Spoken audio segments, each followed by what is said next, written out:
সরকারের পতনের পর পাকিস্তানের সাথে বাংলাদেশের দ্বিপাক্ষিক বাণিজ্য বৃদ্ধি পেয়েছে, সাথে উন্মোচিত হয়েছে বাংলাদেশ পাকিস্তান সুসম্পর্কের নতুন দ্বার। কিন্তু এই সুসম্পর্ক যেন কোনোভাবেই মেনে নিতে পারছে না ভারত। এ নিয়ে দেশটির উৎকণ্ঠার যেন শেষ নেই, ভীত ভারতীয় গোয়েন্দারাও।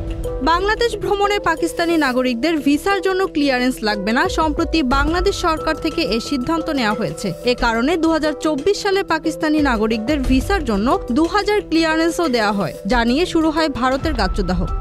দেশটির সংবাদ মাধ্যমগুলো বাংলাদেশের এই সিদ্ধান্তে সমালোচনায় বিদ্বেষমূলক শিরোনামে বলছে, পাকিস্তানিদের ভিসার জন্য 1 বছরে 2000 ক্লিয়ারেন্স দিয়েছে বদলের বাংলাদেশ। শেখ হাসিনা দেশ ছাড়তেই অনেকটাই ঘুরে গেছে বাংলাদেশের পাকিস্তান নীতি। কূটনৈতিক বিশেষজ্ঞদের অনেকে বলছেন, পাকিস্তান এবং বাংলাদেশের সখ্য বৃদ্ধি স্বাভাবিকভাবেই ভারতের জন্য দুশ্চিন্তার কারণ তাতে সে দেশের পূর্ব এবং পশ্চিম দুদিকেই এক মনোভাবাপন্ন প্রতিবেশী থাকবে। আর এ কারণেই এই দুদেশের যে কোনো কূটনৈতিক সিদ্ধান্তে গাচ্চদাহ শুরু হয় তাদের। Z news, Dhaka.